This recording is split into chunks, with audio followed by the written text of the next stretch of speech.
Yes, yes, yes. Can everyone hear me? You I can think hear you us. Put a thumbs up in the chat. can thumbs up. A lot of W's. Hear us. Baron, can you hear me? Yeah, I can hear you loud and clear, man. You can hear me? All right, volume up. All right, then. Okay, we got Sabir Sadibi in the chat. Let's go. All right, guys. Welcome to Friday Night Recap. So, we're going to talk our shit. So best way to put it, me and Baron had a really interesting week. And we were like, you know what? Why not? Why not jump on another live stream and share you guys a little bit more of what we do Outliers, a little bit more about what we do in general, and how our week's been. We'll also go through some of the news, and we'll have some guests on the show as well. Baron, where are you right now? I'm in sunny old Palma, Mallorca. What are you doing there? You left me. Yeah, I left you. I'm having like a little bit of withdrawals from you, mate. I'll probably lie down in bed and No. You stay there. You stay there. Don't come back anytime soon. I'm having fun. I might need to, mate. I went outside trying to get a tan on. Not that I need one. Got bitten by so many mosquitoes. Because you got that sweet blood. Sweet blood. Yeah, so now I just brought the family down. They're in the other room. I'm here. It's nice. Never been Palma. Never been Palma. Probably somewhere I need to go. Take the family there. Maybe next year, next summer holidays. Little cheeky Palma, maybe South America. You never know. Got a lot of trips planned. So Varun, I want you to give a little intro to those who tuned in to our. Wow, we got nine viewers. We're famous, Varun. Can you believe it? Famous, Mr. Beast. Watch out, Mr. Beast. Watch out! We've got 9 viewers. That's incredible. All right, Varun, give us a little recap on who we are, what are who are the Outliers? Who are the Outliers? We are Outliers. That's what we call ourselves. What we do, how we're helping companies, why we're doubling down in mining, why are we seeing the gap, and anything else you want to add in there, just go for it. Go on. I appreciate it, now, son. I appreciate it. So, Outliers, we view ourselves as disruptors, right? Part entrepreneurs, part innovators. And how I like to kind of frame ourselves is we focus on 2 things: growth, i.e. marketing, if you want to kind of call that, and then innovation, right? It's leveraging technology to get business outcomes, right? I would say most businesses need a bit of both. And where we've seen, others just kind of focus on just one isolated part, whether it's just marketing only, they miss the opportunities to innovate. And then there's those that try innovating, implementing technology, but they miss out a lot of growth opportunities. And then yes, mining. Yeah, how did we come to get into mining? So I would say when me and Umar started this stuff, right, Outliers, I think when we were brainstorming which industries do we want to disrupt, anything, tech, cannabis, luxury, cannabis, real estate, we want them all, and then I think we realized we can't get them all. We can't get no them one all. understands us because we're a bunch of degenerates. We thought we were Ash from Pokemon, right? Got to catch them all, right? Throwing Pokeballs at clients through LinkedIn and stuff. But in the end, I still remember I was in the outhouse and we were chatting, and Umar was like, we should check out mining. And I'm like, what? Bitcoin mining? No, mining. And I was like, first thing that went in my head is, what many of you who are not familiar with mining, right? Destructive nature of it, or perceived destructive nature of it. People pulling out big old golden nuggets out of the ground. I've watched those TV shows from, those guys from down south. We got some golden nuggets, Jimbo. So yeah. Do you remember those shows back in the days where it was them gold shows you used to watch? You used to get this guy with a big excavator and he used to just rip up the ground hey man, we've got 5 grams today, we're in profit, let's go have some beers. Yeah, that was the. I love doing discovery and stuff. You know, that's how I originally imagined mining. I thought, you know, there's a bunch of guys in their late 40s, go find a bit of land, do that, you know, have a little stake, and then they, you know, think, you know what, fuck it, we're gonna go mine. That's the way I came across it originally. Sorry about that's like one part of it, and the other part is, you know, you think of the large institutions in mining and what they do, and you know, the whole ESG perception around all of that, right? And then you know, we were very much tech focused when we started, right? I need a new gold chain. Andre, Andre, we'll give you that gold chain, my brother. Gold chain. We get you a platinum chain, silver chain, and you get you a gold chain. Don't watch that. Appreciate it, Andre. So yeah, Andre, shout out, great techie, man. He's probably somewhere in Madagascar on a kite surfing right now, as he always does. But yeah, you know, it was in the conversations with Umar where he started talking about his father-in-law Mike, and he just started sharing. Michael Bennett, the Jungle Geo. The Jungle Geo, the man on the ground. If you Gold, as my mate Sean Tufford always does, he always does his plugs. So I'm like, you know what, buy some Altamira Gold. This is the time to buy it. Yeah, and guys, no, honestly, like I think when I started hearing stories about Mike, I was just like, oh, this is interesting. And we went through the wheelhouse, and it's, you know, with us as well, when we work with people, like we go deep, we collaborate, like we feel like it's our business. We get so vested into it. And then, you know, same with Altamira. We just started working. Bennett, the ledge. Yes, he is. Go on, Dad. Support us. Appreciate it, Uncle. Give my dad a shout out. You know what I mean? Shout out. Don't call him Aftab, call him Uncle G, guys. Yeah. Uncle G. We got you. Yeah, so yeah, no, and then, you know, we work with Altamira, and we go so deep, right? We go crazy scientist mode. And we just learn everything about their business. Probably, you know, at times we go deeper than they ever have. And I think it was just through that process that, you know, when me and Umar did that, we just had a newfound respect for mining as a whole. And then, you know, I think last week, Umar, we did our first live? Yeah, so last week we did our first live, Mining Meets Digital. And you know what the thing was, right? It was 2 a.m. a month ago. There's me stressing, and I'm like, there's something here in mining. I know there's a gap between the old and the young. All I'm seeing is crappy decks. You know, there's no innovation. I'm not disrespecting anyone, but I feel like, you know, me and Varun, we got together, we looked into mining, we found so many bottlenecks, so many gaps, and we were like, look, it's time. And at 2 a.m., I just set up a webinar. And I said, Varun, in a month's time, we're doing a webinar. He was I'm like, sleeping, by the way. So, Umar's I'm nocturnal. I don't sleep. Nocturnal. He's my vampire brother, right? So I go bed like 10, 11 o'clock, wake up 6, 7 o'clock. Sometimes I wake up at 4 and Umar's going to sleep at 4. But imagine I wake up and then I open my WhatsApp, and I'm just like, what is going on? Umar's left me like 54 messages stacked, which if you start working with him, it's just a natural thing you get used to, right? And then I was like, oh, we're doing a webinar. Okay, cool. And then we jumped into the webinar, just started checking it out. And it was like, oh, wow. I think we got 80 attendees in like 4 to 6 hours. It was crazy. I literally woke up and there was like 80 people joining. And I was like, oh, I was only aiming for 100. And then, you know, ended up being like 560 attendees. We ended up getting over 2,000 views from last week. So, you know, I guess it went well. And my inbox was full of people like, hey, guys, we get it. This feels like the new Bitcoin, like what you guys are talking about.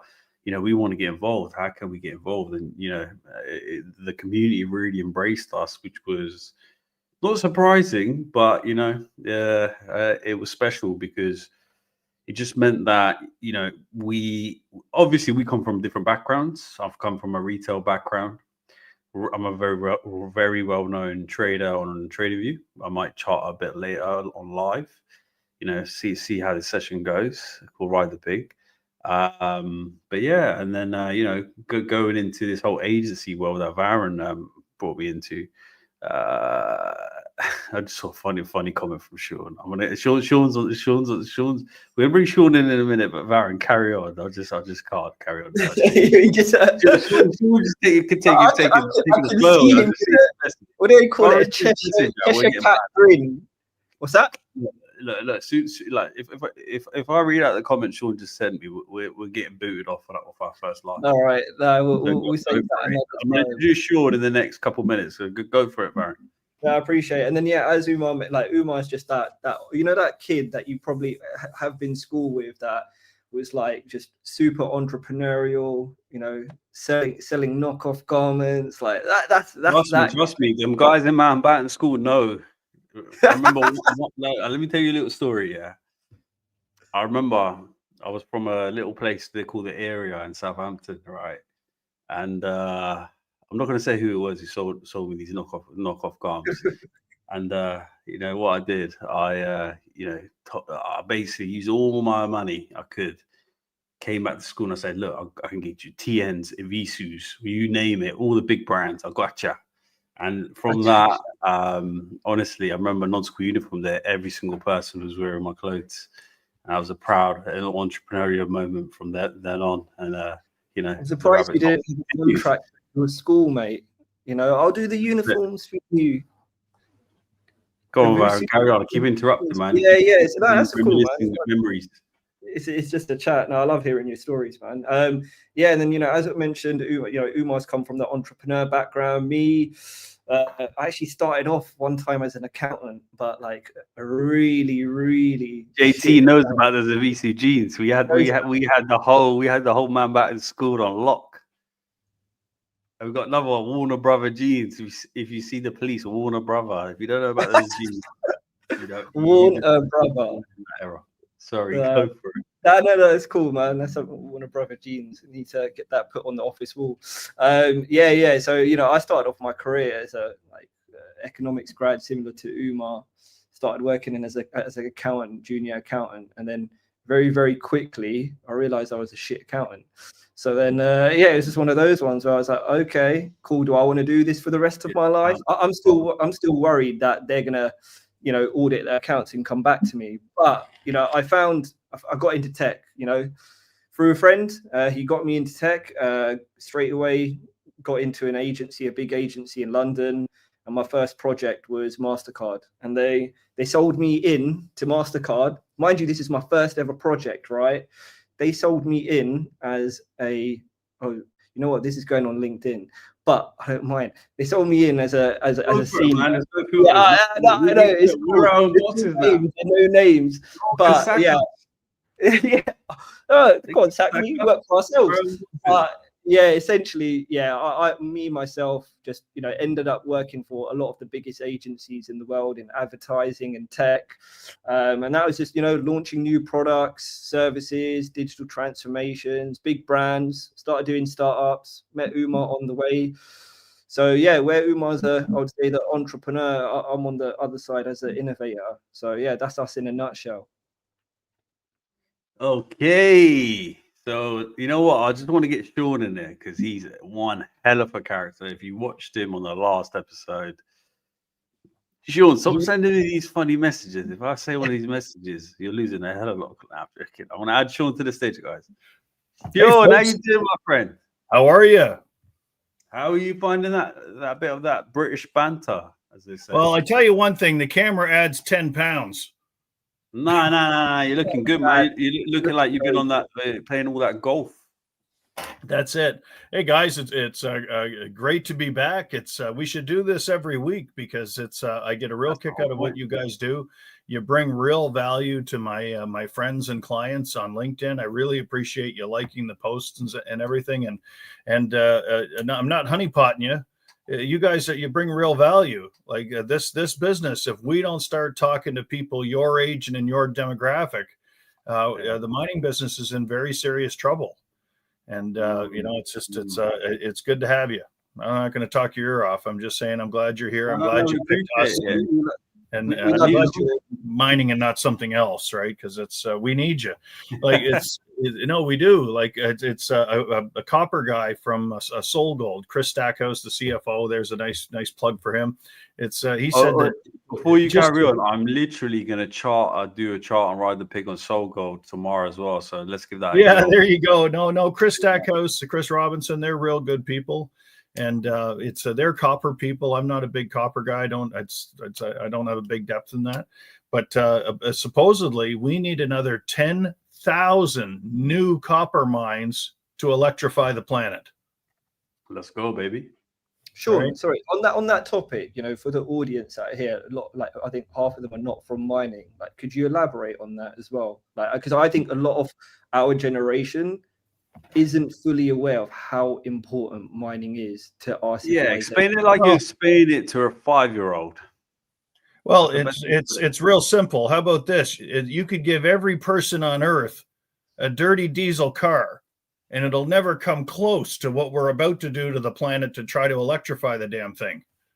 I'm not against it. I'm just saying I don't think the technology's there for full electrification. I think we're in the hybrid era. I think all the car manufacturers do wonderful things in the hybrids, but it's mining is a very, very, very good industry. I don't know of any CEO out there that would knowingly do anything bad to the planet, but that's the message we need guys like you to put out there, and it's because otherwise it's just ridiculous. Like I've seen mines here in my neck of the woods, that were about to employ 150 people. They got turned down because some teacher said, no, my poodle doesn't like trucks. Are you out of your freaking mind? So a poodle stopped 200 jobs? I know someone who could deal with that. No, I'm joking. Now, we got to be nice to poodles. I don't want PETA chasing me around. I love dogs. I'm an animal person, definitely, it's going to be my will. I'm going to give a lot to charity to the cats and dogs. Put it out there. You did bring something up earlier, and I'd love to learn more about it. What did you mean by the crypto Bitcoin people are starting to be interested in actual gold and silver? I found that really fascinating. I did put a little post out earlier. I'm just going to pull it up quickly because it's easy to read, right? So let me, while I'm scavenging.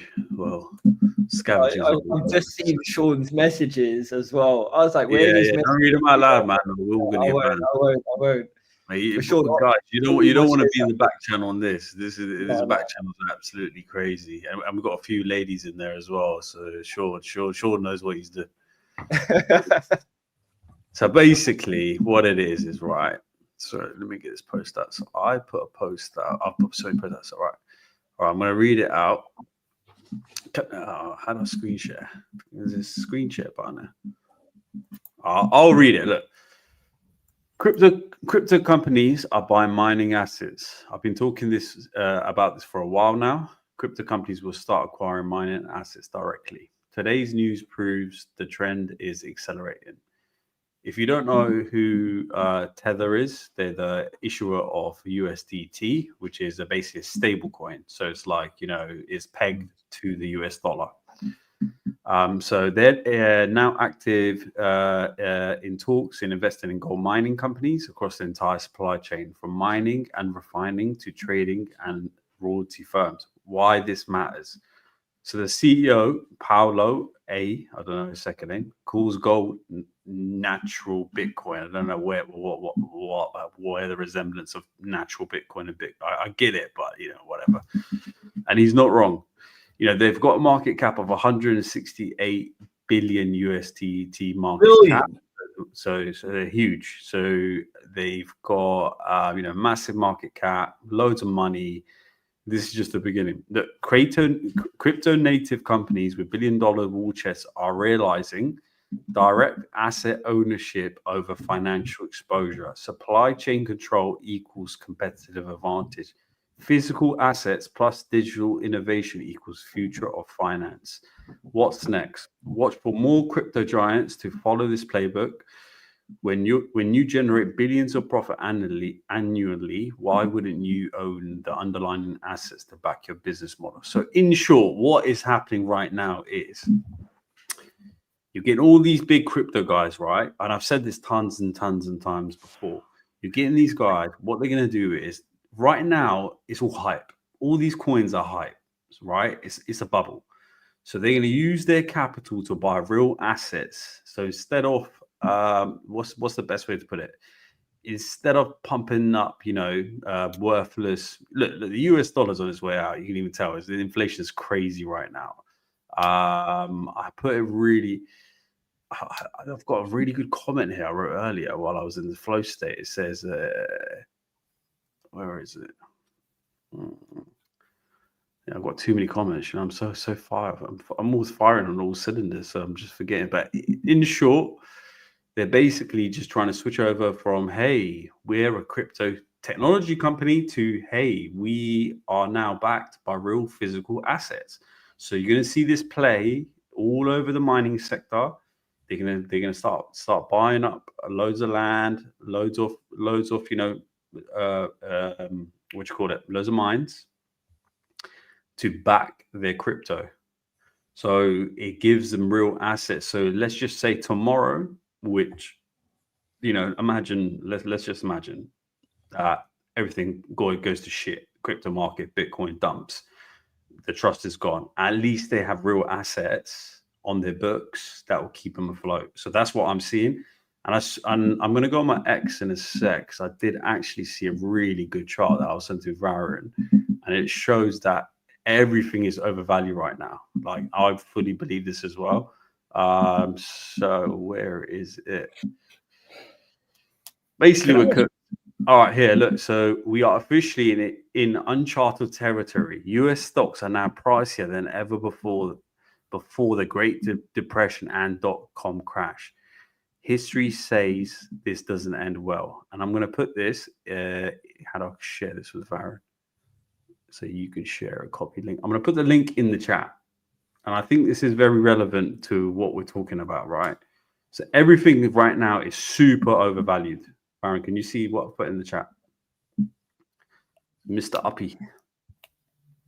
So share it, because there's a really cool graph in there, and I think it's very valuable for our listeners to look at, right? Just WhatsApp it to me, because I can't copy it from here. Sorry, brother. So sorry, guys. This is our first stream, so we're a bit rusty here. I WhatsApped it to you. Share this. So if you look at that chart, Varun, you got it? Yeah, share my screen. Go for it. Share your screen. And Sean, I think you'll like this. I think maybe this is one of the ones you could share as well on your profile. Do you mind me asking you a question? So you're saying that this company is thinking about backing their crypto, let's say, with physical assets like silver, gold, copper, whatever it is, but mainly gold at the moment. Let's say somebody steals their wallet and it's got $1 billion worth of crypto in there and it disappears. So are you saying that they'd have $1 billion worth of silver in the background to support it? Yeah. So here's a question for you. If somebody steals it, what is it worth to them in their wallet? So it's worth exactly what they stole it for. So you know what I mean? So it's kind of like, it's a tough question, right? You look, we're in an age where there's going to be, supercomputers that can hack everything, right? We're getting there. China's going to build it. US is going to build it. But also on the flip side, you're going to have, almost the antivirus of it, right? So there's going to be cryptology that's, even more advanced. So it'd just be a big war between, ways of securing assets. But all these companies are trying to do is look. If you look at this chart here, and you see where we are now, look, new highs. So we're so overvalued on all-time highs. Look, it's even it's two things. We're either overvalued, because the stock market's overvalued, which I think we are. I think we're going to see Bitcoin back at 80,000 anytime soon. Stock market, I could see it dip. The reason why we keep going higher as well is because of the emergence of AI, robotics, and the productivity of the human race is far more superior than it was during the last industrial revolution. But with any market, there's going to be corrections, and it's just about knowing when to time them. Timing markets, one thing I've learned from charting for the last 10 15 years is very unpredictable. So we just have to really, you just have to be careful on who you're investing into. If you're investing into long-term assets, I think you're good. But I think everyone should hold some gold, silver, any sort of asset that will appreciate. And the reason for that is if we do go through a cycle of a big crash, at least you've got some cash to deploy and buy some cheap assets. That's in short. But yeah, it's really interesting, if Tether's coming out, which is like one of the biggest, market cap companies, saying, hey, we're going to go buy, these assets, and, we're looking at mining companies, etc. It's not scary. I think it was naturally going to happen. And I also think that, I speak to a lot of the community, and, I get offers weekly on like, hey, how can I tokenize this? How can I tokenize that? And I'm like, well, it's more complicated than you think, because you're going to need two different entities. You need your crypto entity, and then you need your actual underlying asset that acquires it. But you also have to create such a good marketing campaign to pull in people, because the thing is, the way I see markets work compared to a lot of other people, I see markets work like, hey, okay, look, let's take Bitcoin in 2013. When I got involved, none of the institutions were bothered. They didn't give a flying donkey, right?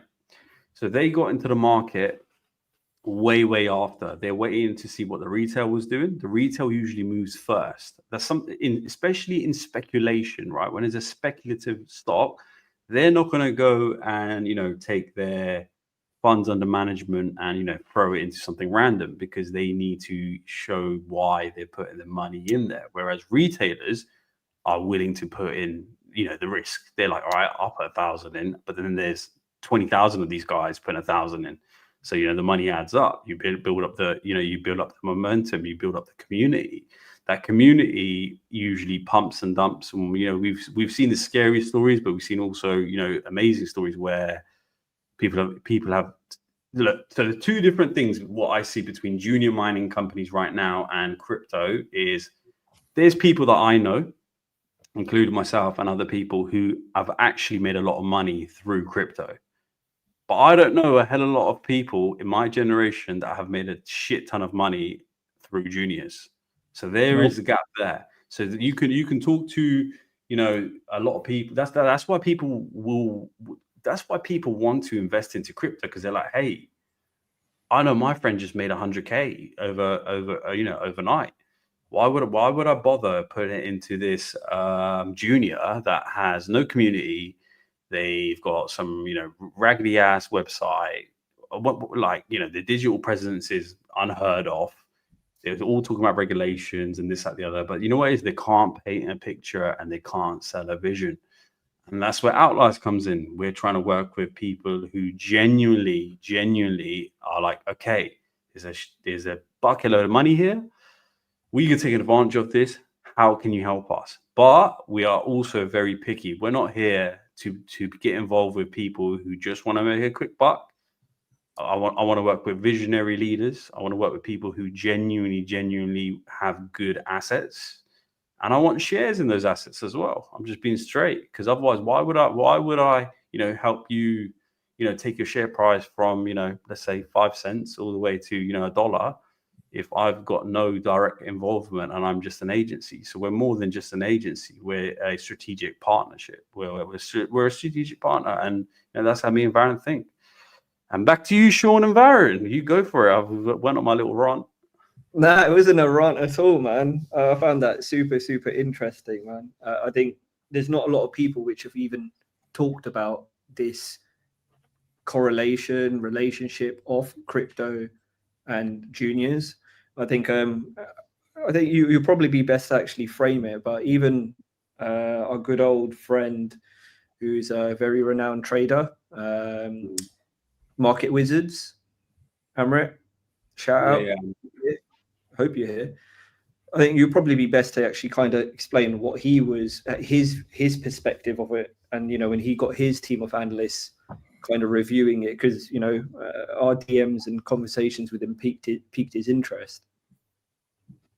Hayden Mark, I just want to read this out. This is interesting. The crypto guys will want to make sure they aren't invested in junk assets. Agreed. In 90% of if 90% of juniors never come to the market, there will be crypto speculators. Fully agree. Speculating on something equally speculative, that risk squared. Yeah. So where are they wanting to invest? Junior, mid-tiers, or majors? Interesting question.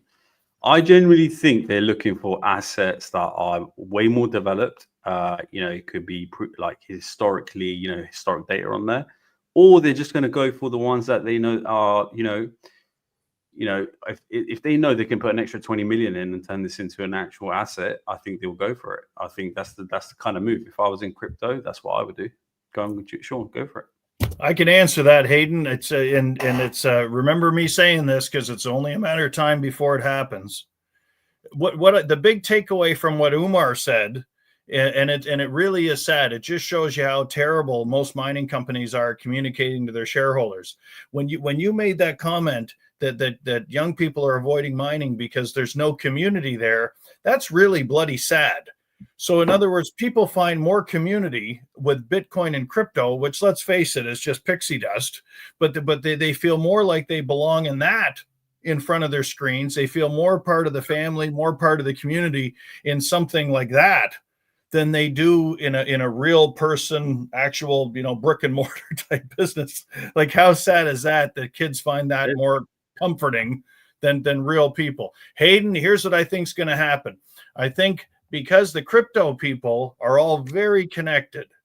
They really are. They're on all these different bull boards, chat boards, dark room boards, name your craziness, but they're all on there. Hayden, I don't think they're going to go after the big ones. I really don't. I don't think they're going to go after the mega caps because they can't have as much fun with that. You know what they can have fun with? A little 10-cent stock 100%. and 10 million crypto kids sitting in their basement all say, hey, let's all put in $100 and watch that market cap go bloody bananas. Sure. Also, I would love to. That's the opportunity for. I'm not agreeing with it because you can't have a company that's worth $50 million suddenly worth $50 billion. It's all bullshit.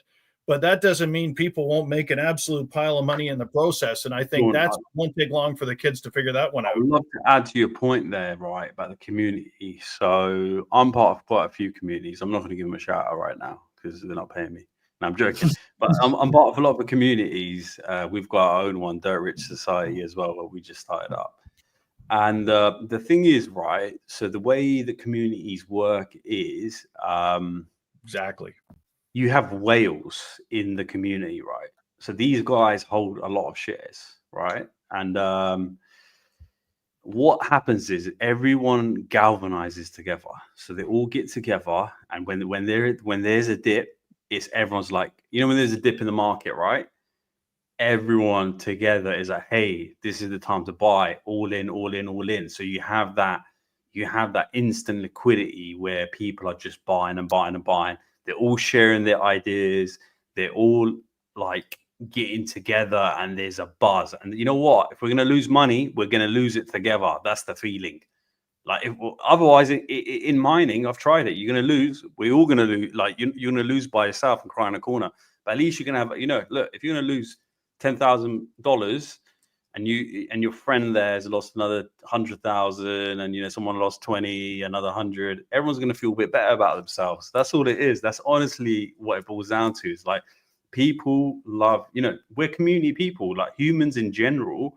We are community. We're all about community. We're all about loving one another. We all want to get together, and it's it's kind of like, okay, if this community can pump this stock, we're all going to get rich. That's how they feel. Is exactly what Mr. Pantsman said. Emotional play is when community is involved.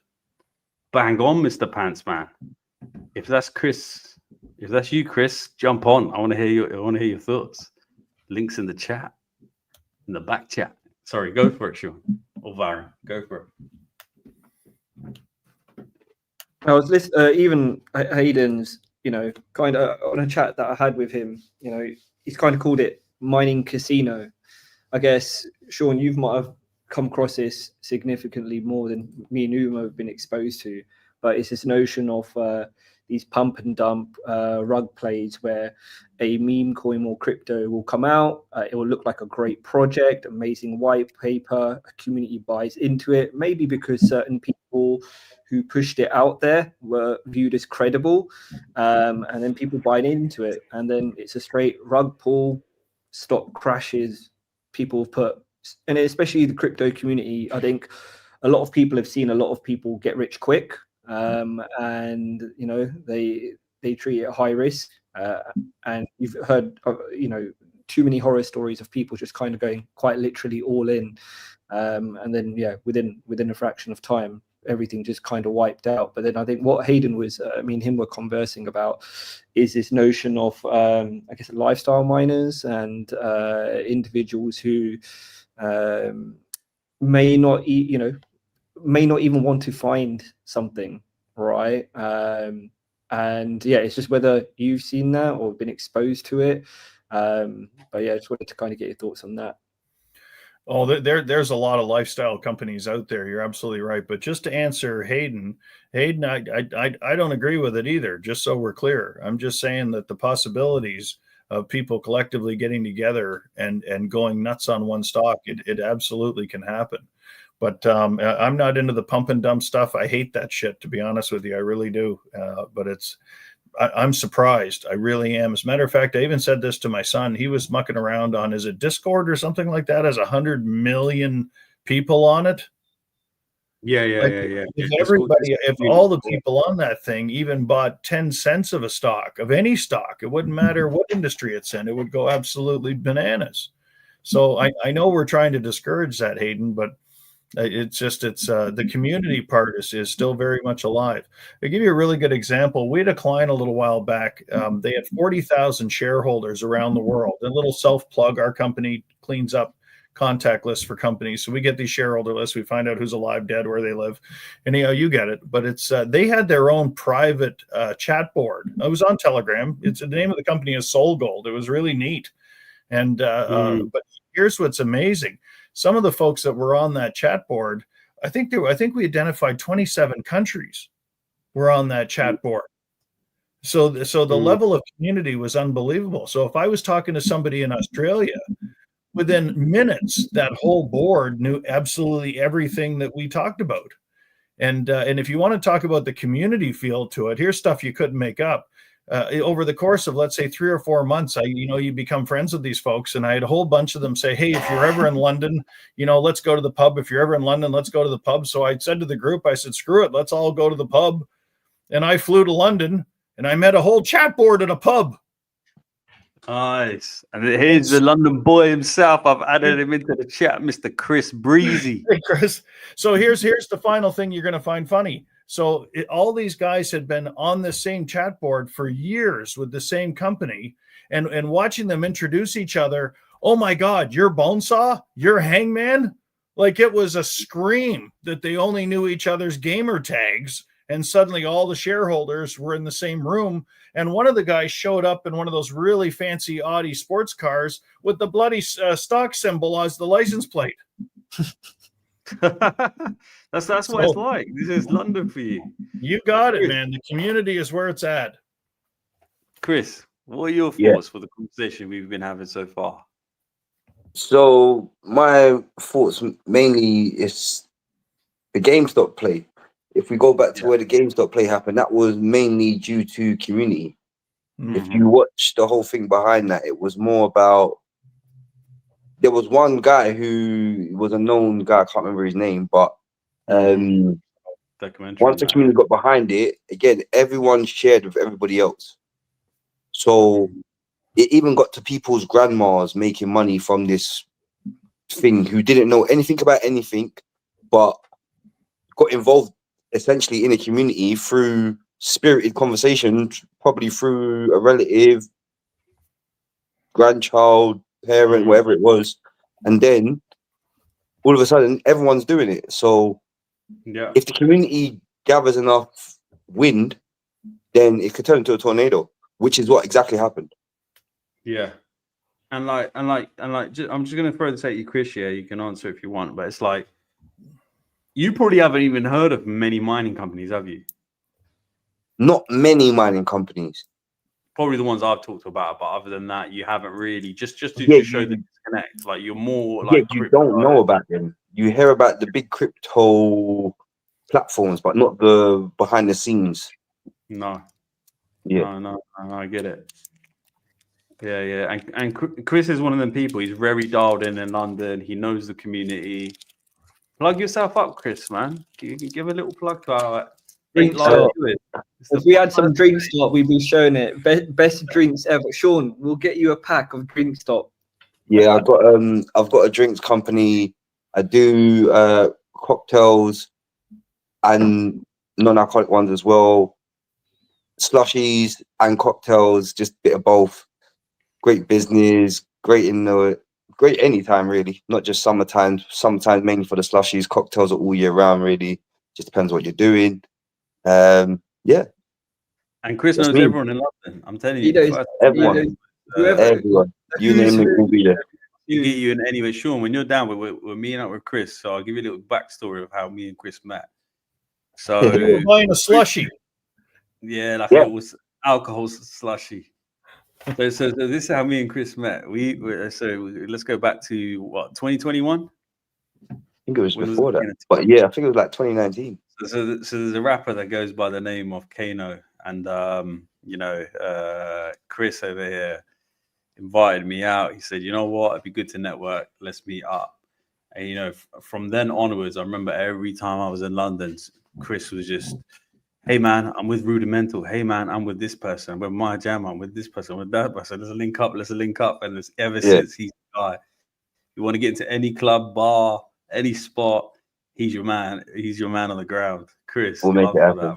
We'll make it happen. Look, Chris comes from a generation of, community. He understands crypto. He's invested in crypto himself. And even me trying to explain to him what I'm trying to do mining, he gets it, but it's kind of like he's always like, okay, I see what you're doing, but it's kind of like, where's the community? Where's the community? I'm not hearing anything. I'm not seeing anything on Instagram. Because look, Chris, how would you invest? Tell us, how would you invest into a stock? Like if you were looking at, let's just call it crypto. Let's call it whatever stock it is. What is your journey? So with me, my thing is, again, it's I get myself things I'm involved with as well. I like to know what I'm getting into as well. I like to have a little interest in what I'm putting my money in. Like again, the electric play with the EV stuff was a play that I was involved with because early was exciting, but again, emotional play. Yeah, emotional play. Because again, it was very early. As we can see, what we know of what happened, it took off because of the excitement. But then it's like anything that starts. Once it starts, it hits a plateau, and then it starts to level itself out. Which is again what happened with a lot of plays that came about when I would say not so much the Trump administration came into play, but that's when it started to kind of like go a bit up and down a bit more frequently. So even with that, I'm a bit more skeptical about what I invest in now. Yeah. Because I lost a lot of money in doing stocks as well, not just the crypto. So again, it's just like a volatile situation. So you have to, I got more smart plays now. I will obviously have like play money that you can, you're not scared to lose. If it works, it works. If it doesn't, it doesn't. But the smart money goes in where it needs to be. Yeah. Chris, what I'd love to know, is like how you said you're being a lot more smarter about it, right? What were the steps that you took I guess, novice stage to what I would say like more intermediate? Like what are the steps that you took? So the reason I'm asking as well is Elizabeth Freeman, she's basically asked a question if are people doing their own due diligence or are they expecting companies to do the heavy lifting? And I think right now mining companies are probably doing what they think is a lot of heavy lifting, but we ain't listening. But on that, I would just step by step. I would personally say there's a lot of layers to people who invest. There's a lot of people who might have smart money, people who have money, dumb money, if you want to call it that, where they're going in blind. That was me. I went in blind. I went in with money thinking, yeah, I know it. Like, I've heard about that. I've heard about this. I've heard about that. Hearing, knowing knowledge is different, which is where you're going to get a lot of, again, emotional plays, because you might think you're getting in because you're missing out. And realistically, you don't know that everyone's already hit the plateau. It's coming down now, leveling now, and you're just about to jump in on the fall. Yeah, you're basically getting rug pulled pretty much. You're getting rug pulled, kind of, but it's your own ignorance to what's actually like what you should be doing, which is doing your own research. Yeah. Which is literally like, again, all the advice is great, but do you really know what you're talking about? Because I don't sometimes, but I'm going off because it's a great play sometimes. It looks smart, but do the research. You have to find out like market cap, minimum employees, what they've got going on in the future, what's the next plans for the next 10, 20 years. So if you can't see their roadmap in that kind of way, which a lot of people won't even look at, because again, like I'm saying, there's layers to people who invest. There's like, I'd probably say 10 probably deeper layers. I'm probably at the 10th level, where it's the lowest level, where you've got the hedge fund guys.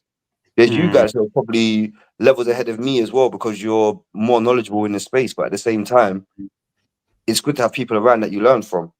Yeah, the community, right? The community, which is where you get that whole sense of, I don't want to say trust, but it's trust in the community. You build that community, which communities are built on trust. Yeah. So you're trusting sometimes what you hear about things, what you're listening to. So even if you do a little bit of advice, you're hearing your own research almost from what you're hearing in your community, because you think you trust that advice. Sure. Yeah, can I comment for Elizabeth? Elizabeth, I really respect the questions and that I see in the side there. I tried to join that chat, but I'm a dinosaur. I couldn't figure out how to do it. But there's definitely a community out there in some of the shows that you can go to. Like obviously everybody knows about PDAC, but most people can't afford to go to it because the hotels are so damn much money. But I'll share something with you, Elizabeth. It's and I've worked for juniors, I've worked for developers, I've worked for producers. The majority of them, they could give a flying fig about the community. They really could. They could give a flying fig, and there's no way in a million years that you're going to get investors to learn the geological models and all that other stuff. I'm not saying it doesn't have value; it does. But the reality of it is, if people don't think they have a good project, they wouldn't be going to these conferences. They wouldn't be setting up the bloody booth. So when you go to those things, everybody's got a good project. Everybody's got the best thing going. All you got to do is just listen to them.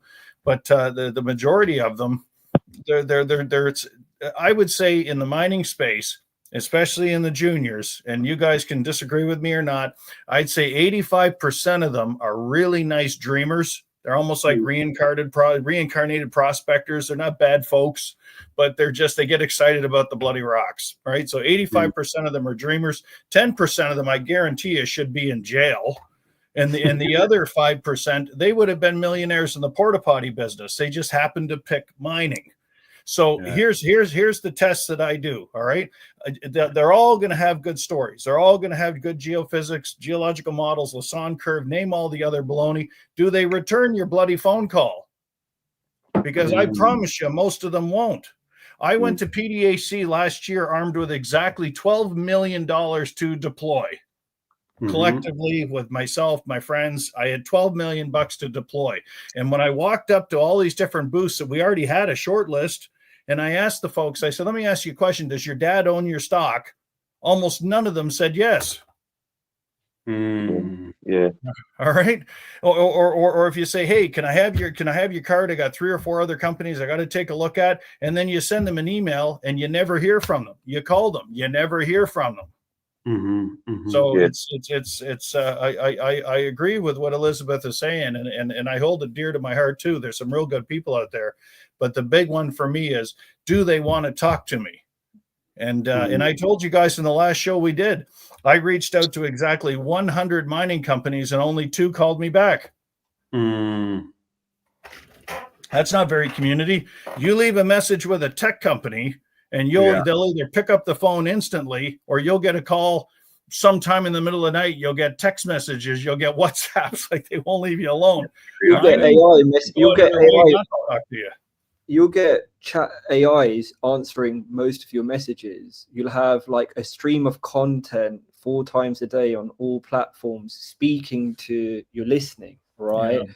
By then you're already sold. If there is in the process where you need to speak to a human, then like that would happen relatively easily, and you'd get a Calendly link. It's on your own time to figure that out, and they turn up. So I hear you, Sean. I think there's and that's one of the things that me and Umar was sharing last week. And in the pack, for anybody that's joined, give myself or Umar a shout, and we can give you the pack. But we've kind of outlined, I think we identified at a not even as intricate level as we want to go, but there's over 200 operational issues on the commercial side, not mining operations, but issues with people, process, and product. And it's the type of thing that you're talking about. Yeah. Elizabeth, I'd love to know how you had that opposite experience. I challenge you to that. Yeah, because I've tried, and my company, we probably made 3 million outreaches, and the most common comment we get back is nobody returns my calls or my emails. Okay. Yeah, and that's what it is. It's kind of like, trying to get the younger generation to understand geophysics is a hard task. For them to understand what drill reports mean. Trust me, Chris, it's long. There's 87, you're looking at 80 pages to read just to realize, okay, you obviously can run it through ChatGPT nowadays, but it's like, how do we make that information digestible? Me and Baron have come up with, dashboards and ways and tools to make stuff easier to consume. Because look, let's be honest, everyone's attention span in the last, let's just say, 5 years has gone down. You're only catching people for 10 seconds, 15 seconds because of TikTok, Instagram Reels, YouTube Reels. No one's interested in, sitting down and reading anymore, unfortunately. Like, I still read here and there, but I'll be honest with you, once you get sucked into them Reels and them Instagram stories and this and that, and it's like. But this is the thing with the younger generation as well. Even up to the age, I'd probably say to about the phone generation. I love you, Elizabeth. That's awesome. The phone generation is where it started, basically, where everyone is now so indulged in the phone that even just to hold a conversation, it's hard because you're thinking, oh, my phone's vibrating. But do you know what I mean? Could be anything. It could be just a message to tell you to issue your alarm or whatever it is, but everyone's so distracted by just vibration from the phone. Like the phone has taken people to a whole nother level of distraction. It has, and it's like it's so true, because even me, I'm at night and I'm scrolling through my phone and I'm like, I should be going to bed right now. And then I'm just looking at some random BS and I'm like, this has no value. And even if it is of value, I won't even remember it the next day. But if someone's in your face 100 times and it's a company, I might give them a follow. I might follow them up and might be like, okay, this is interesting. But, I think it's some crazy statistics. It's like, people got to see you like 70 times before they even, reach out to you, or some crazy kind of stat like that. Like, so it's like. It's like uniform, pattern, consistency. When you see it enough, you start to just keep watching it. It becomes, right? It just becomes a thing. And this is the thing with social media at the moment, where, like, for instance, TikTok, the algorithm is just run like every 15 seconds. You're going again. You're going again. You don't have time to think about or digest what you just saw. Yeah. And then you move on to the next one, and the same thing happens. So with information, it needs to be summarized quickly, headlined, for you to indulge in it more. Yeah. Yeah, and on that topic, what Chris is saying as well, right? If you look at like when you use social media, the algorithms, it's all focused on personalization. They want you to stay on longer. So they will look at what does this person like looking at. And really, like, you know, mine is probably full of like loads of tech stuff.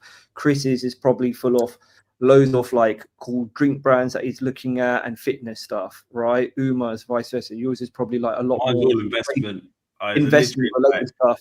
So breaking through that, when right now everybody really just cares about like AI and crypto stocks, trying to break through that. And mind you, now I would say like 1 in 5 people that I probably know in my professional network are proclaimed AI experts, right? So they are pumping that content all of the time. So, how, you know, on the topic of like mining and, you know, making mining more sexier, cooler, more relevant to Gen Zs and millennials, it's going to be a lot more harder to break through all this other content that we care about. Go on, Umar. Yeah. W's in the chat for Sam Page, the best photographer you would ever meet. Best drone pilot, honestly. Big, you know, one of the team at Outliers, an absolute legend. I was just looking at that old picture of you there. Oh yeah. I absolutely love it, Sam, and I miss you, man. Love you, brother. Yeah, so as we were saying, it's that breaking through that mountain of content that's there, and it's heavily personalized to what we care about. You know, you could rate some form of engaging content, but you put one junior content out there versus 500,000 AI related content, like it is going to be challenging. And then it's also about, I think, why, like me and Umar, even like where we see mining as a blue ocean, right? I would say a big part of it is, I would say, even the people that are focused on communication, that are aware of communities, I don't think they really understand what we as modern digital natives who are part of the culture, that what the type of brands that we buy, that we like what we truly resonates with us. So I think there's a big gap there. It's not just about breaking it down into layman's terms and putting some, you know, royalty-free music. It's actually making it relevant to us as consumers. Yeah. And look, great point from Hayden. Sorry for covering your face, Chris. When it comes to risk, the geology is secondary. The biggest factor by far is social license. Teach young investors about that. It's the biggest risk mitigating factor for a mining investment. I like that.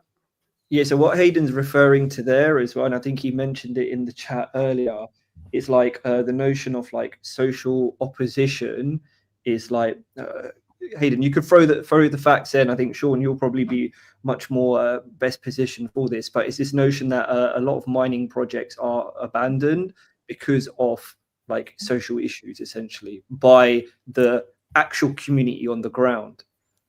Well, the best way to answer that is too many explorers. They look at a project of what they can do to the stock or what they can do, like, to, hate to say it, to pump the damn stock. Anything I've ever looked at is, I always look at it, and I was taught this at an early time in my career, is, can it be a mine? Like, there's no, if you're not asking that question from the start, you're going to blow your brains out, because there's just, if it can't be a mine, like there was one, I'd say, I traveled to some faraway state, doesn't matter. The guys, they wanted me to write about it. So they flew me all the way there. And I get there, I'm beside the drill rig. And for the record, they had fantastic geophysics and all the other stuff. But when I got to the drill site, I said to the CEO, and I said, this is never going to be a mine. And he said, well, why would you say that? And I said, because there's a kid waving at me from that playground. Okay, what are you gonna do? Destroy the school? Like, this ain't happening. Yeah. So I think that's the best answer to the what you're saying is that not enough of these companies say, can it be a mine? Because if it can't be a mine, it's nothing but a pump and dump. Sorry. I don't think they really care, Sean. I think, look, a lot of them don't. You hit it on the head. Yeah, they don't care, because look, I've been to 2 one-to-one like mining events, like, you know, Money meets money and mining and one-to-one mining, right? Mining and money. There's Mining the and plug money. for them. We'll at least get it right. Mining and money. Mines and money. Mines and money. I don't even know the names. I forget. I just turn up and just go do my meeting. I'm killing it. But as an investor, as a keen investor, so when I'm walking around and I'm doing my 1-to-1 15-minute meetings, I can just see straight through them, and the story isn't there. It's all previous data drilled in the 2000s. Not every company, by the way. There's some really good ones out there that I actually have invested in afterwards. But it's like like we said before, there's a lot of guys there for the lifestyle.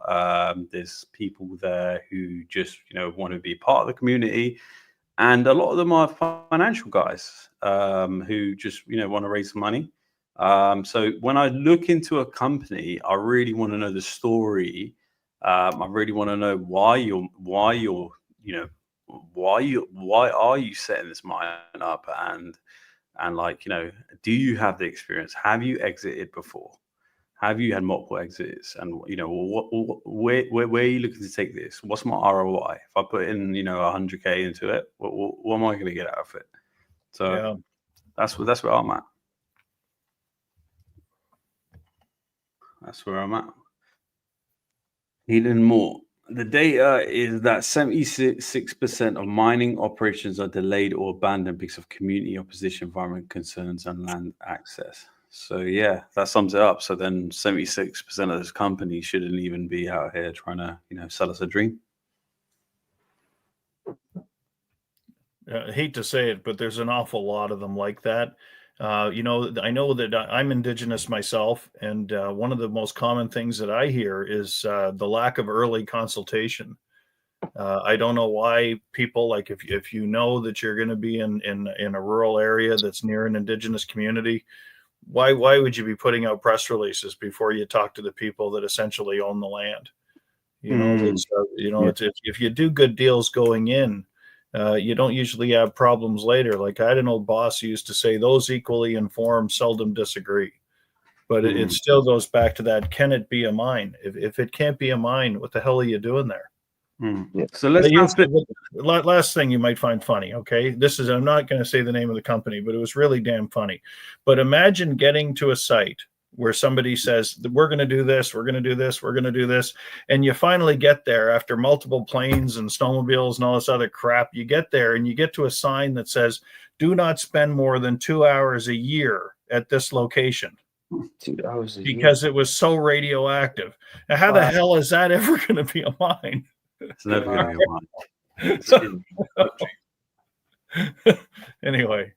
So I want to flip the script a little bit, yeah, and I just want to bring in like what we were talking about earlier is like we aimed at Var and Chris in South Shore, right? You're seeing these like I read out the post earlier about how these crypto guys are now looking into mining. We get loads of conversations going about tokenization, like smart mining, all of this, basically the crossover of AI, robotics, technology. We had Jim Caravel on our last call, who's a very forward-thinking leader.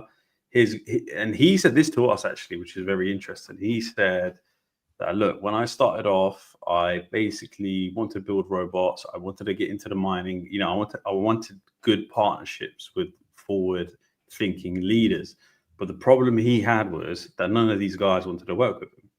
And he's come from a space background. He's highly credible, an amazing guy, very, very, he can sell a story with so much conviction that even I was like, look, when you're IPOing, I'm in. I already know. I know I'm going to invest into his company because I'm like, look, there's a guy thinking about 300 years ahead.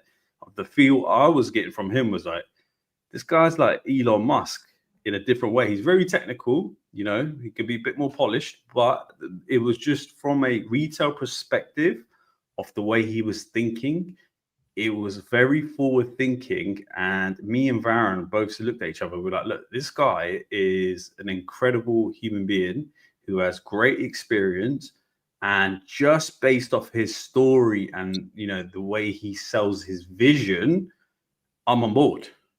I didn't even care if his robots work or not at that point. I was just like, look, if your robots work, amazing. But he also said that he had to just go buy his own mines because he couldn't collaborate with any of these mine owners. He went and bought out his own mines through his company because, you know, no one was willing to collaborate. And I was like, wow, that's, you know, that's a bit shocking. I would think, like, you know, investments, bringing in robotics, bringing in AI into mining, that's very, you know, cool, sexy. It will bring in a whole lot of retail. Chris, you know yourself, right? Like, AI is popping right now. It's obviously on the decline a little bit.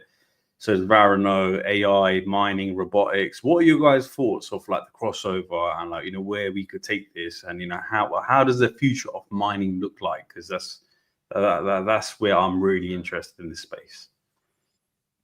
I think it's going to be a lot less disruptive to the environment. Yeah. Because AI will be able to take, you know, 100-year-old data, blah, blah, blah, blah, blah, jam it all together. So I think drilling and geophysics and all that other stuff will become a heck of a lot more effective. Because right now, let's face it, 50% of geology is drinking and guessing. Yeah. Chris, what's your thoughts? So again, with the AI, the robotics, it's just gonna be systematic at some point.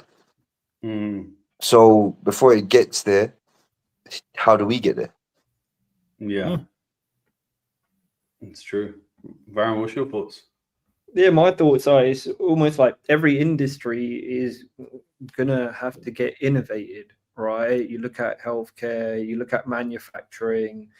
There is a heavy use of technology through that now, and I think mining, you know, I understand there's still very, you know, innovative stuff like the LiDAR drones and stuff like that. But once again, you know, we feel like it's a bit of a blue ocean, and maybe that might be, you know, I think, I'm not sure, Sean, you might have mentioned it before. It's a mentality of like, why, you know, fix something that isn't perceived as broken, right, by the mining leadership. Because we were very surprised when, you know, someone like Jim, it was someone like, you saw Jim's value straight away when he was sharing like how his approach was. And I feel like he's probably spoken to so many other mining CEOs or leaderships or the community, and they've just ignored it. Maybe they don't want the change. You know, as you've mentioned, a lot of them are probably going to be maybe extinct in the next individuals, so to speak, going to be extinct in the next 10 years or so. So maybe they just want to keep the show going with minimal disruption. But I think people like Jim and the use of AI and technology, I think it's there to disrupt. So that's kind of my thoughts on that, Umar. But on the topic of Jim and yeah, there's a couple of things as well. I think Umar's mentioned, like, it was his story. It was that he was very purpose driven, and I think this is probably one of the challenges that we're collectively going to have. And I think Hayden's probably mentioned it a couple of times, and we all have, is and Sean, so have you, in terms of if there's nothing to mine there, then why do it? And I think that is also the worry that I think some people are kind of alluding to, that, you know, you look at the crypto community, you know, AI stocks, a lot of the AI stocks are just ChatGPT wrappers, but they look cool to the retail community. So, you know, for them, it's like, oh, this might be a quick win. And, you know, Chris, I'll ask you as well, right? Like, when you're like looking to invest, would you say like there's a percentage of your portfolio where you're just in it to actually make the money, right? And maybe a small percentage of it is actually focused on, you know what, let me put some money aside on some good stocks, you know, something that's a little bit more purpose driven. You know, the multiplier might be less, but at least I'm investing in something good. What's your thoughts on that?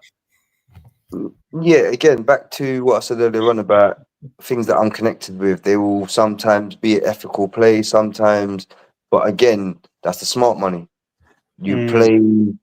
I'm more the other way, where I might put less into the other side of like the fun money, where it could go on the up.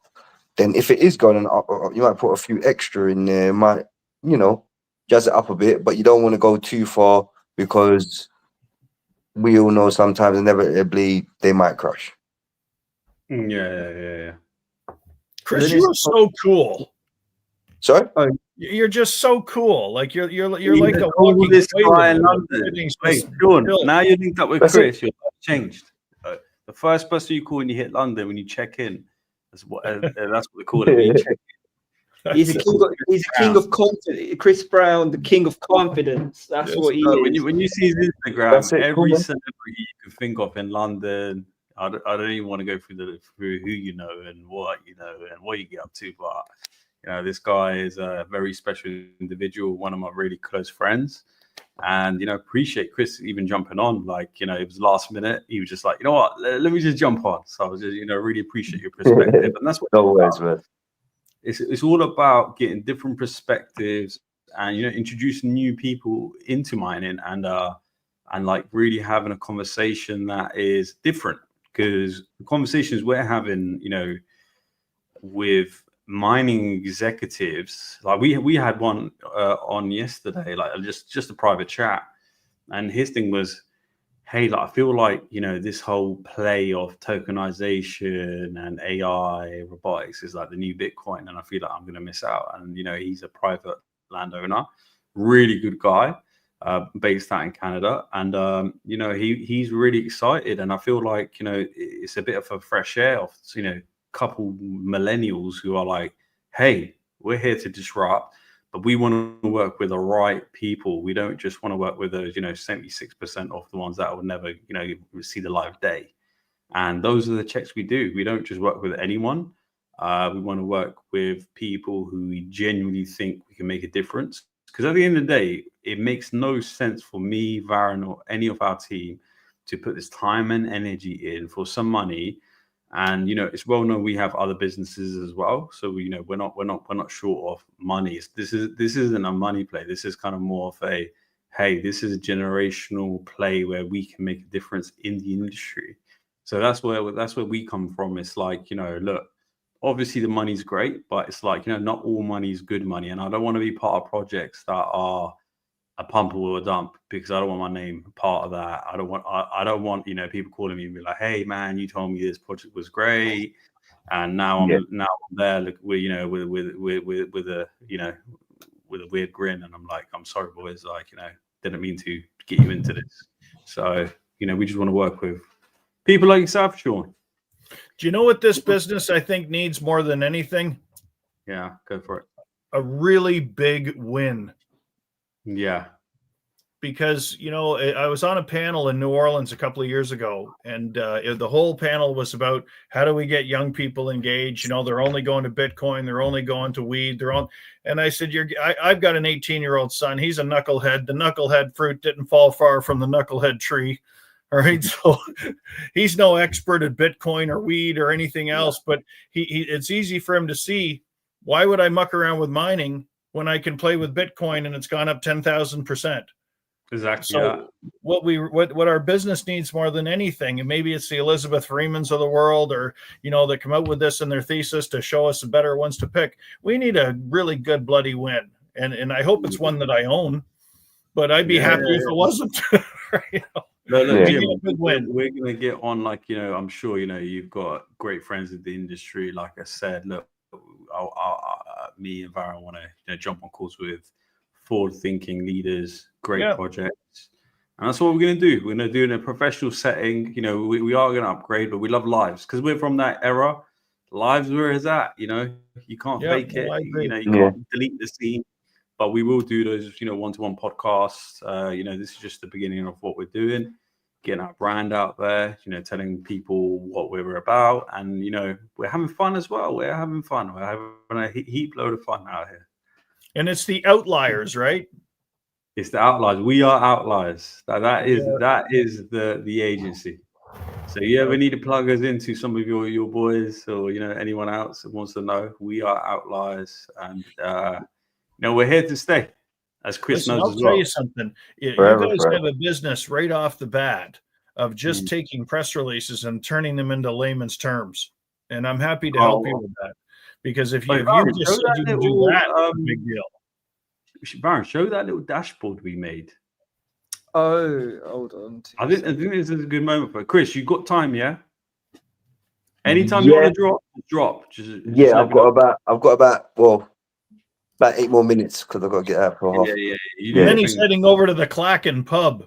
Yeah. Chris You is know me active. too well. Sean, you outside my house or something? Chris. We'll This is see you it. at the Clacken. Yeah. Okay. Byron, share your screen. Go on. Yeah. And hold quickly on. share the screen, and just anytime anyone needs to jump off, just jump off. Me and Byron will be here talking our smack. Go on. Talking smack. So, So have a look at this. this, right? Hold on 2 seconds. So I think you'll like this, Sean. So what me and Umar ended up doing was, like, we were just wanted to, we showed so much like things that were wrong, things, the gaps, the opportunities, and really like, complex tactical diagrams, right? And then we're like, okay, how can we actually start thinking about if we had to create a mine or own a mine, what could that look like, right? So we came up with, I'll run through some of the stuff here, and then you'll probably understand, and then we'll ask Chris at the end, would he invest into this company? But essentially it was like, okay, firstly the naming, right? How are you going to position it, everything like that. So Atomic 79 maybe sounds a little bit tech related, but it's on the periodic table. 79 is AU related to gold, right? Then we've got some really great visuals. We're thinking, okay, sometimes there's this whole thing from a compliance perspective that you might not be able to show certain things, right, off a real mine, the nuances around that. But this was completely AI generated, took us about 5 minutes in terms of the visuals. But then you're just looking at advanced discovery through AI enabled exploration, right? Okay, cool. This is interesting. You've got a bit I'd of buy it. mining, right? And then then you've clicked the video, and then you've spoken to you've seen, okay, this is the CEO now, right? And it's we've got this type of Netflix style UI, which once again you want to leverage the interaction patterns that us as consumers are used to, right? Rather than a really dead WordPress website that most of the links are not working. You want to turn it into an experience. So here you're clicking around, like, it's quite type of conversations, Umar, you've had with many people, including Mike, including Jim, including Sean. It's like, who are you? What's your personal story? How did you get into mining? What's an interesting story from your journey, right? It might not be actually specifically even mining related, but then you connect with that individual. And high production shot where people like Paige come in, shout out Paige, and you start making it. You start making it feel like a docu-series, right? And then you're seeing great posts on socials, interesting stuff where they're really, once again, going into their story. I think this is a visual that we did for Mike around 1986 when he just popped up into a village somewhere in the jungle, and just got surrounded by the locals, and they were like, "Hey, who are you?" Gringo And the Alto. response was amazing when we did these two little things for him. Like, guys, I'll tell you something. If you guys can do that Netflix type narration and stuff like that, I can probably find you clients like crazy. Those storyboards there of the guy, that's of Mike there appearing there in Africa and Brazil. Man, I got so many calls on that. When I shared that, it was unreal. Oh, that's people. They love that stuff. They just absolutely freaking love it. And sometimes the CEOs, they always seem to go back to the technical.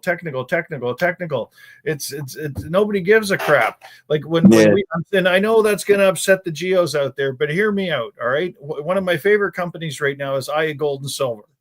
All right. I think he's got 16 or 17 analysts, way smarter than me, like brilliant people that all give it a target of north of $20, for instance. All right.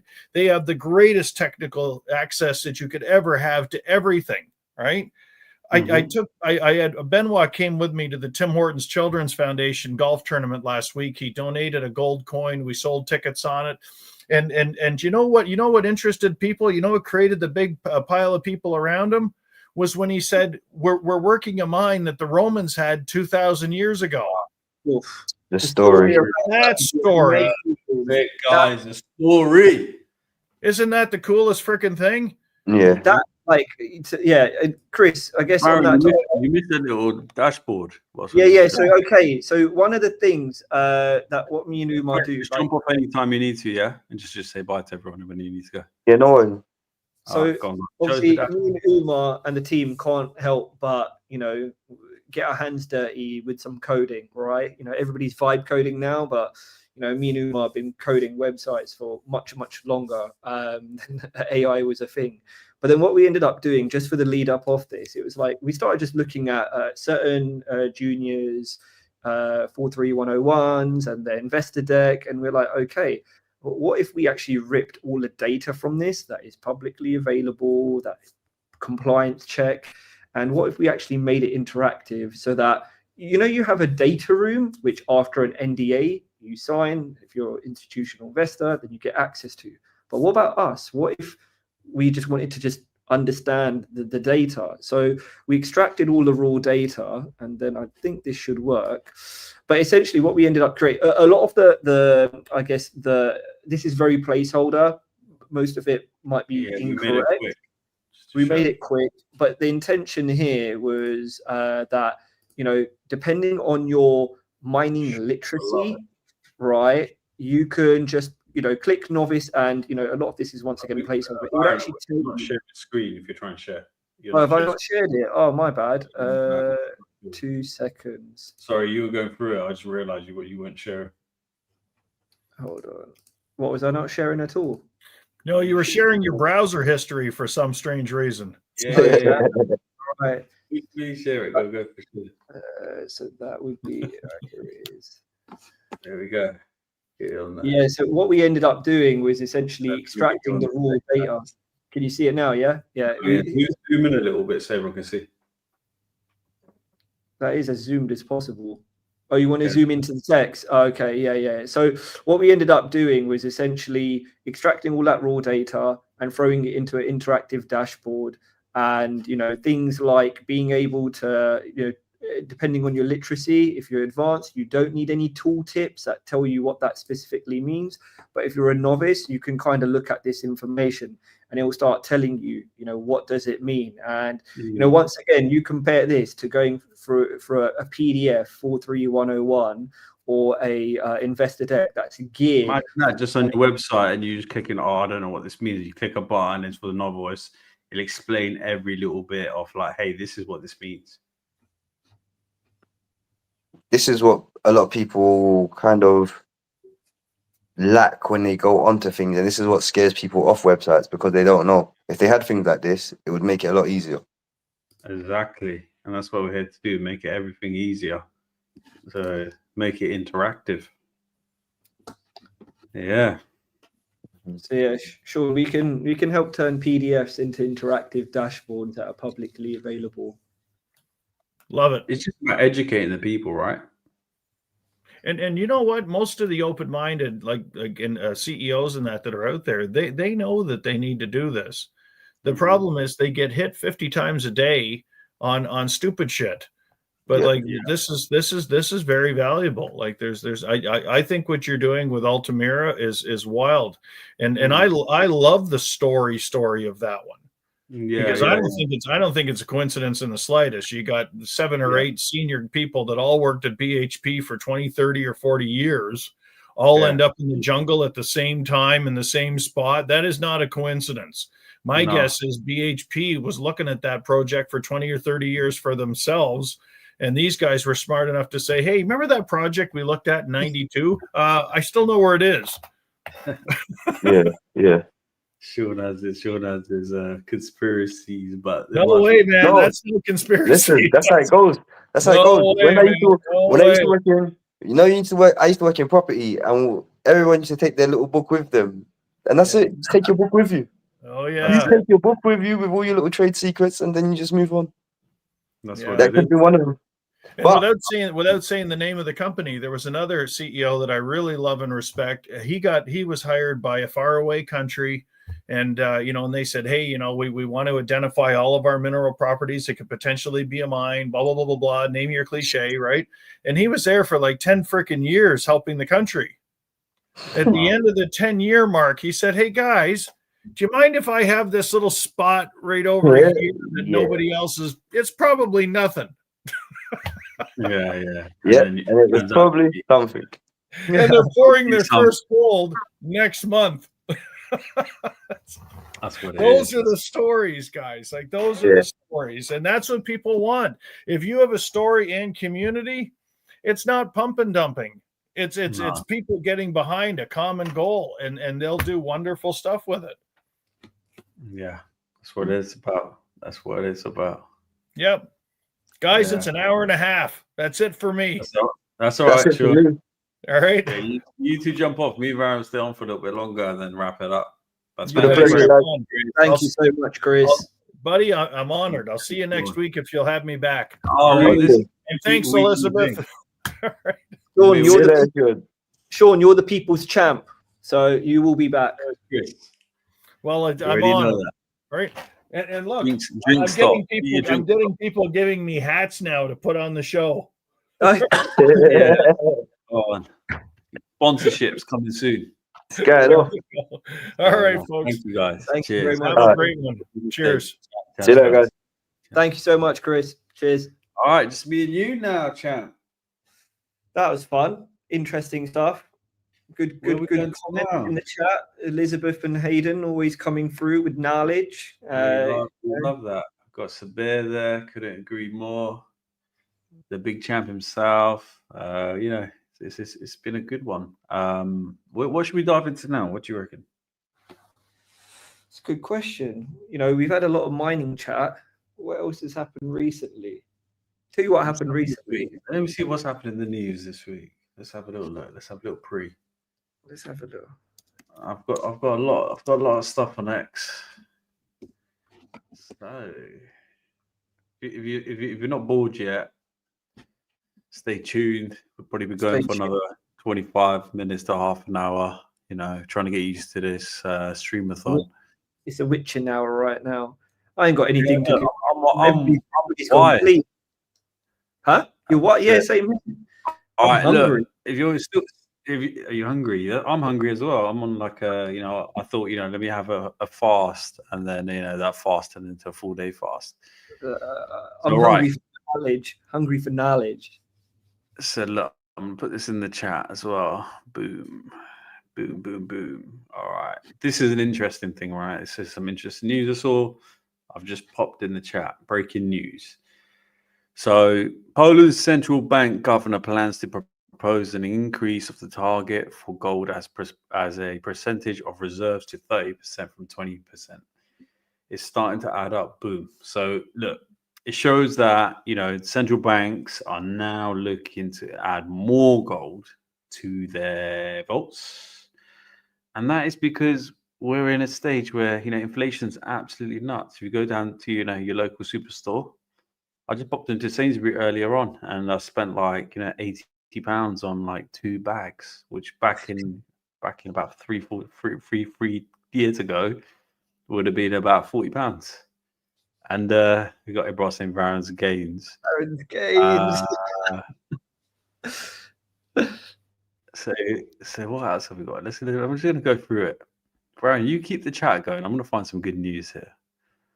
No, appreciate Ibra calling out the games. It's all that creatine I'm having. I'm on 20. Look, guys, little plug for creatine right now, right? I'm on 20 mg a day, and I think it's working. My brain's firing off. I'm not even tired. So look, better than that snus, bro. I'm on snus. I'm on creatine. I'm on little. His brain, right? If there was a little hamster, that little motherfucker's going, whoa. So yeah, man. I stick to my. I don't know how much I have. Ibra, you probably know. I just stick to what I need to have it for my gym routine. So what is your gym routine? Just let the guys know. Let's give it personal right now. So when I'm back in the UK, this one's a bit crazy. People probably might think I'm a bit mad. So what I end up doing is waking up 4:30. Then I do, if I'm not traveling to good old Winchester, we've got an office in Botanica, which is next to Windsor and Datchet. do a good old hour and a half walk, power walk there, and then as soon as I get there, drink loads of good stuff, listen to lots of good stuff, think lots of good stuff, and then I go there, get into gym, hour workout. I do that 4 days a week, and I just alternate. So nothing too crazy.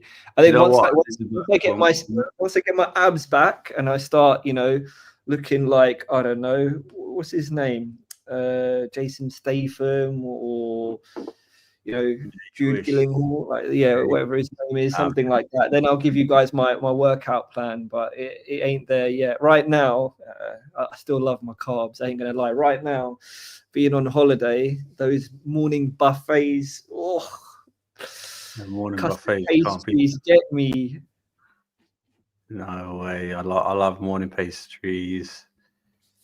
I'm a big foodie myself, but I fast most of the day, so I'll stay slim somehow. I heard you mean. There's an interesting one here. Look, Trump signs an executive order renaming Department of Defense to Department of War. Okay, Trump's a funny character. You could love him and hate him. He does some good stuff and he does some wild stuff. So, he just come out and said peace deals happen because trade and strength. He's probably not wrong about that. Let's see, what else have we got here? What's been going on there? Trump just keeps tweeting.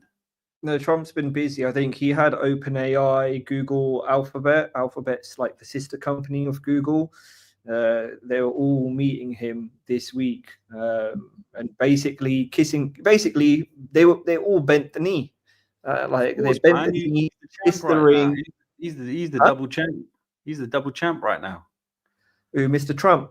Yeah, then you got Conor McGregor on that side, who's trying to run for Parliament or whatever it is in Ireland as well. That's going to be interesting. Personally, I don't think he's going to win it. He's got just too much baggage. But way too much baggage. Good effort, man. Good effort. Studio Buffalo. Shout out Armaine. So Armaine was my mentor from back in the day, one of the best creatives I know in good old Deutschland. So shout out Armin. Shout out Armin. Shout out Armin. Do you know what? I would love to get Liam on the chat, but I just can't get hold of the guy. I want him to talk a bit about Muso. So basically, guys. How about you talking about Muso? Right. So other than Outliers, which is our digital agency, I got involved in medical cannabis from 2017. So give you a little recap of my little history in the medical cannabis game. I'm a big fan of emerging markets. Being a trader myself, Mr. Ride the Pig, shout out Pascal as well. My co-author, we had big dreams of, setting up a trading floor. He went into recruitment and I just carried on doing what I'm doing. But love him to bits. And then I think it was around about 2017, 18. My mate Will came to me and was like, hey, we should really get into the cannabis industry. And I think it was 2017, I went to California, ended up in California, took my young son with me, took my wife with me. She has family out there. And one thing I realized was the opportunity, medical cannabis, obviously completely different than mining, but it's an emerging market, probably not as emerging in the US, way more established in California. So as you do, you check out the dispensaries, not saying I'm a smoker or anything, keeping it halal out here. What about we'll get to the Pakistan policy in a second. So I went to California, fell in love. So with California, what a place! Like honestly, before I went, I was, oh my god, I'm gonna get shot up. All of these things you think about before you end up going out to a country and you're reading the news. Is exactly like the other day, me and you, Varun, when we got on a call with I'm not gonna plug his name because I don't know if he wants us to say it, but he was saying what's going on in the UK, You know, there's a big Okay, movement yeah, against immigration. And I was like, look, where I'm based and where you're based, we don't really see it as much on the ground, right? Obviously, the Twitter, the you know, you get the Twitter chat, you get all this, you know, angry people online. You get Elon Musk stoking the fire. You know, I'm a fan of Elon when it comes to business. When it comes to politics, not so much. I think he can just stay out of the UK, politically wise. But he's got a point there, you know, like, well, whatever, you know, his point is, you know, freedom of speech. I'm all about that. So let's go back. So California, amazing place. You know, it's been the beacon of, you know, so many amazing startups, and it's forward thinking. The people, they're Americans. I really love Americans, like genuinely from the bottom of my heart. Like, you know, whatever you hear online is whatever the government does, it's not what the people are doing. They're completely different. Like, you know, when you meet people in real life, they're very similar to us. All they care about is their family, you know, being wealthy, whatever it is, whatever their goals and whatever their goals are, whatever their ambitions are, is very similar to what we think, right? So we're very well aligned. And, you know, went out there, you know, first thing I was hit by was the amount of South Americans that were there. There's plenty of South Americans there. So straight away I felt like home because my wife's from South America as well. And you look South American as well. Yeah, I am. I'm joking. But yeah, look. So cut the crap. So, you know, went to the first ever dispensary I went to was called Jungle Boys. Went to the Jungle Boys dispensary, and I literally had an out of body experience where I was like, wow, one day I would love to own my own dispensary. Because I felt like, you know what, this is cool. It's legal. It's not illegal. Like, you know, for someone to go and get their medication, you know, it's a whole experience. Everything about it just drove me in. So, you know, I was there for 11 days, extended for over a month. You know, we stayed there for a while. And then when I got back, I spoke to Will, you know, who was part of, we started Country Boys Collective up. CBC. And shout out Will and Sam Page, if you're listening. You know, we set up Country Boys Collective as a CBD a brand, and you know, the goal was to look. CBD has, you know, great medicinal properties, but it was classified as a food product. So, you know, we started that up, and then we went into hemp, and the hemp story is a little bit funny. So, you know, I was on the laptop and I was like, Will, we can get licenses to grow cannabis. And Will was like, really? I was like, yeah, all we need is land. So he's come back to me, said, yo, I've got these farmers and, you know, they're willing to, you know, basically do a JV with us if we can get a license. So, you know, off we go get a license. Lo and behold, the Duchy of Cornwall. Shout out Prince Charles at the time. It was Prince Charles. King Charles. Prince Charles. Big shout out to King Charles. King Charles. We should get him in here. Yeah, so it was, you know, it was owned by the Duchy of Cornwall. Obviously, these the two individuals we were involved with, really good chaps, boomer generation, but really, you know, actually believed in us and gave us the opportunity. So big shout out to Dave and Jerry, and yeah, they gave us the opportunity to, like, you know, collaborate. So we ended up collaborating with them.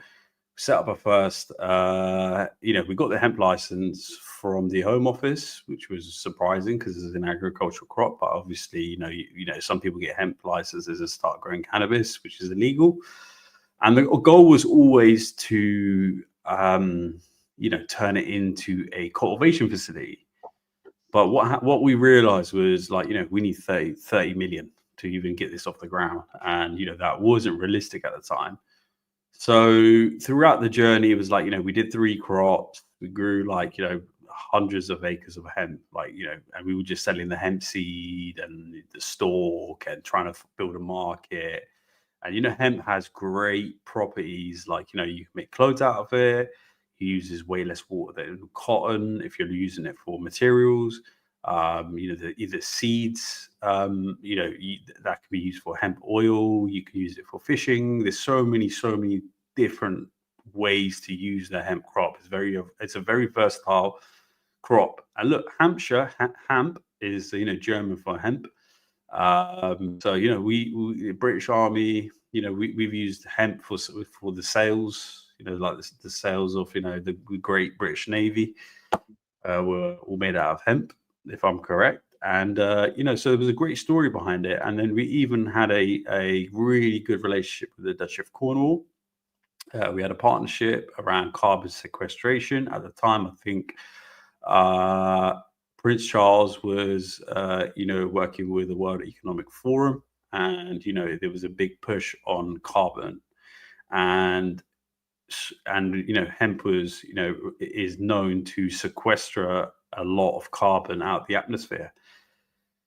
And so I'm not trying to bore everyone, but it's just right? if Bryce asked me to do a smolder, it just had me cracking up. So right, keep it down. We're trying to keep it professional here.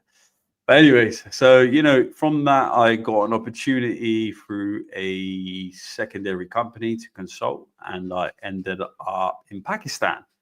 So I'm natively, I'm second generation Pakistani, and I was invited out, all the bells and whistles to Pakistan. Shout out to Abbas and Uncle. They know who they are. If they're listening, shout you guys out, who were in charge of the project out in Pakistan. So we actually originally went out there to get a license, right? Because we thought, okay, the policy's ready. Imran Khan's in power.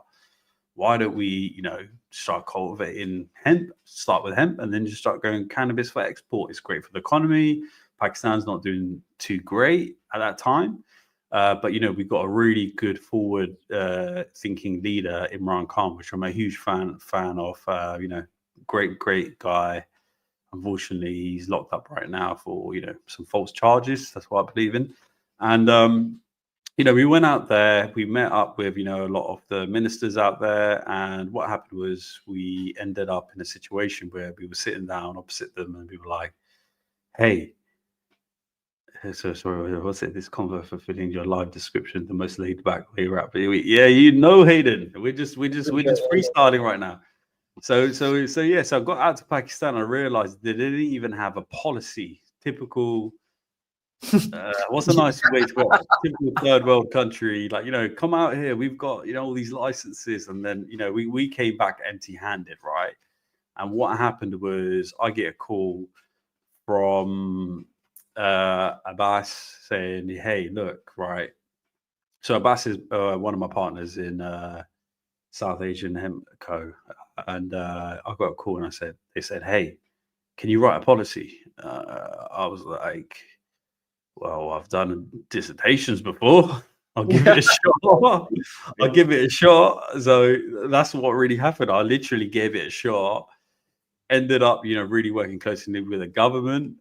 Basically, me, Abbas, Uncle, we ended up writing this policy, and we actually changed the laws in the country. And it's a Muslim country.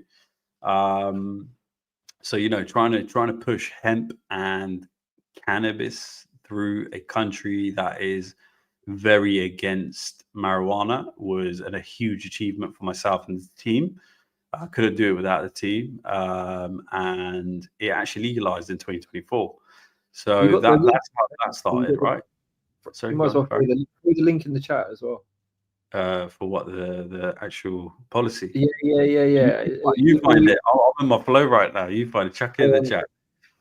So we ended up, like legalizing cannabis over there. I got back. Things weren't going too well at Taunton Hemp Company with the Duchy. Obviously, the Duchy was just a partner. They weren't, just an agreement on paper.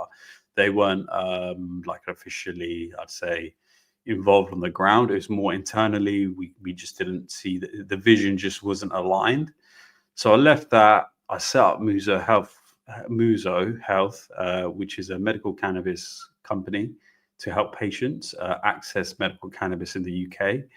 And honestly, like I'm I'm no shitting you. I just literally, I had a vision, and I was like, look, I'm gonna just go get an office. I had a desk in the corner of the room, and I was like, you know what, I'm gonna make this happen. And then lo and behold, I met my partner Liam, and Liam previously worked with a lot of companies that imported legal medical cannabis from Canada into the UK, and you know, things just worked in this. It was so natural the way we got into it. You know, Varen got involved in the marketing side, built out amazing digital footprint. Like, you know, everything about it was just perfect, because me and Varen at the time were actually approaching cannabis companies to work with them on the digital side.